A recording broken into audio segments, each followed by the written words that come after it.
Yo la team, j'espère que vous allez bien, que vous avez passé une excellente journée. On se retrouve ce soir pour une nouvelle vidéo de pronostic sportif. Au programme de demain, un pronostic simple, un combiné et un dernier pronostic simple. Vous l'aurez compris, trois paliers dans la journée de demain.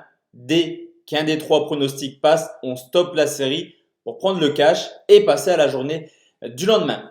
Fallait bien que ça arrive un jour, ça arrivait hier. Cette technique qui a marché pendant plusieurs jours, voire plusieurs semaines, s'est arrêtée.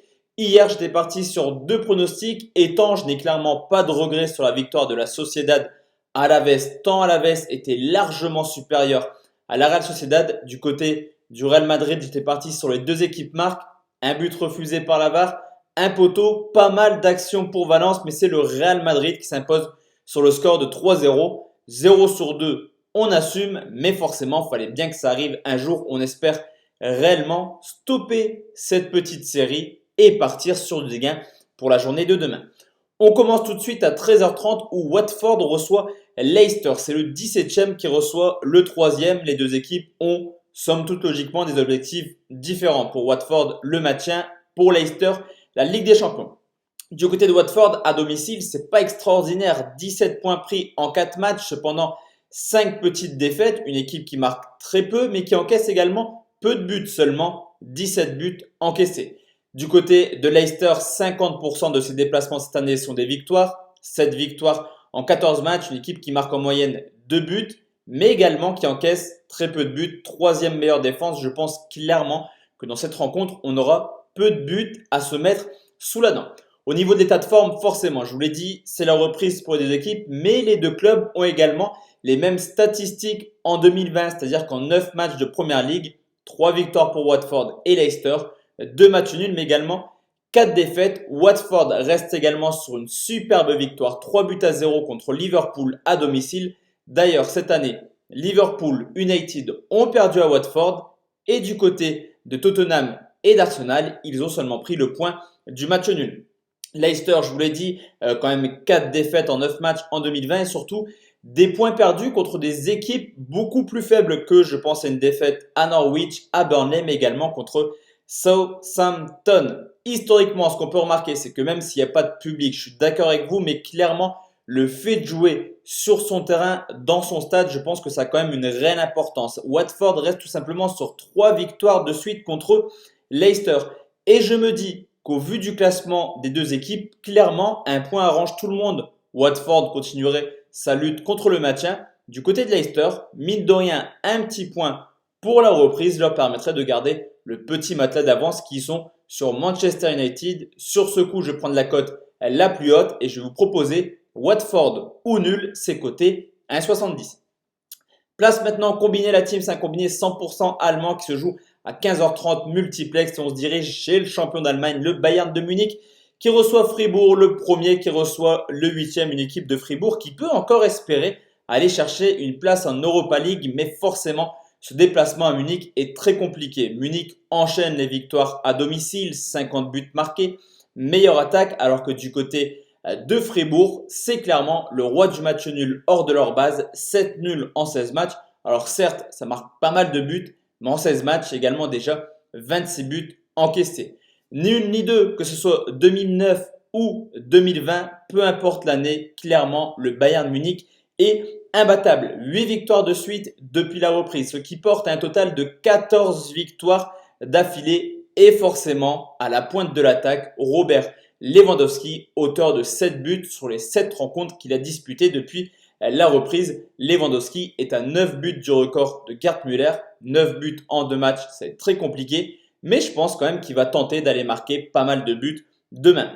Fribourg, sur les 5 dernières rencontres, c'est 2 victoires, 2 nuls, 1 défaite. C'est plutôt pas mal, mais un seul clean sheet. D'ailleurs, un seul clean sheet à l'extérieur cette année pour cette équipe de Fribourg qui a pas mal de difficultés au Bayern. Un but partout l'an passé, ce qui met fin à 14 victoires de suite du Bayern qui est largement favori. Et c'est également très intéressant, c'est que clairement, Fribourg doit s'imposer pour rattraper Wolfsburg et Hoffenheim qui sont devant eux. D'ailleurs, Wolfsburg va à Schalke, c'est plutôt évident pour eux. Du côté d'Hoffenheim, ils reçoivent l'Union Berlin. Donc clairement, deux équipes qui ont un calendrier favorable. Sur ce coup, je vais partir sur la sécurité et partir sur le but de Robert Lewandowski qui est coté à 1,39.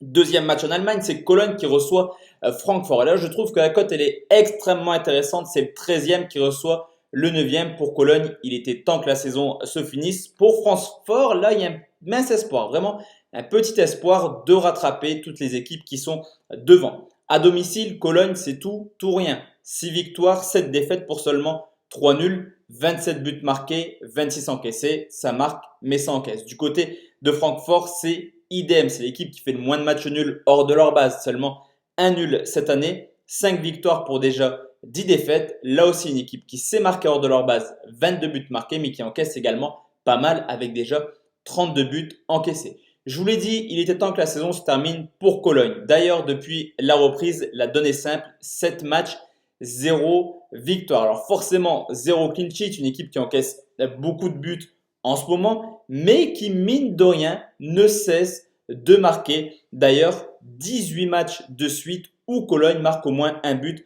en Bundesliga. En 7 rencontres depuis la reprise, c'est tout de même 10 buts marqués.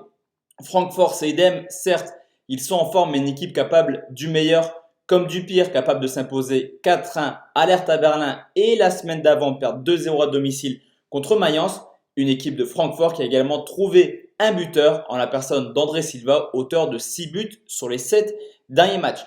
Historiquement, à l'aller, Cologne s'est imposé sur le score de 4 buts à 2. Et d'ailleurs, les deux équipes sont tout simplement les plus prolifiques cette année. La troisième et la quatrième. 16 matchs à domicile pour Cologne, 12 fois au moins 3 buts. 16 matchs à l'extérieur pour Francfort, 13 fois au moins 3 buts. Vous l'aurez compris, il y aura du spectacle demain sans aucun doute. Le plus de 2,5 buts est tout de même coté à 1,42, ce qui nous fait un très beau combiné, je trouve, à 1,99. Pour le dernier pronostic, direction tout de suite l'Espagne où l'Atlético de Madrid reçoit Valladolid. Match ultra important pour les Colchoneros qui sont 4e du classement et qui reçoivent une équipe de Valladolid qui est 15e et qui clairement n'a plus rien à craindre dans cette saison tant ils ont pas mal d'avance sur Mallorca.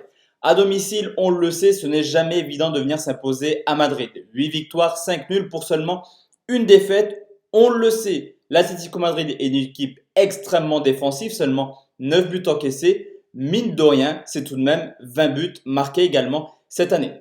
À l'extérieur, Valladolid est vraiment loin d'être ridicule. 4 victoires, 4 nuls pour seulement 7 défaites. 4 petits clean sheets en 15 matchs. On a plutôt une tendance clairement à voir Valladolid encaisser du but à l'extérieur. Je vous l'ai dit, l'Atlético marque très peu, 20 buts marqués, mais ça change clairement en ce moment au niveau de l'état de forme. Tout d'abord, il reste sur une victoire 5-0 à l'extérieur sur Osasuna.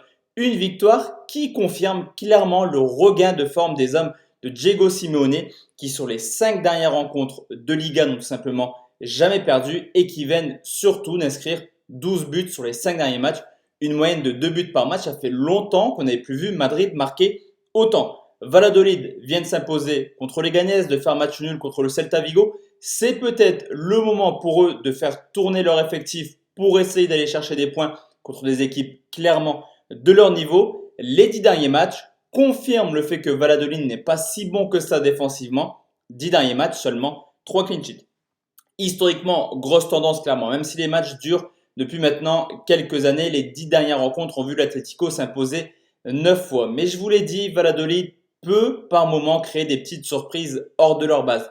Je vais comme pour le Bayern Munich contre Fribourg partir sur un buteur parce que je pense que Madrid est capable de marquer pas mal de buts demain. Et je vous propose tout simplement l'homme en forme du côté de Madrid en la personne du Portugais João Félix qui vient de mettre un doublé contre Osasuna et qui a surtout marqué 4 buts lors des 4 derniers matchs de Liga qu'il a disputé. La cote est très intéressante. Je pense qu'il sera à coup sûr titulaire. En tout cas, s'il ne l'est pas, je proposerai un autre pronostic sur Instagram. Mais je vais partir sur le but de Félix qui est tout de même coté à 2,55.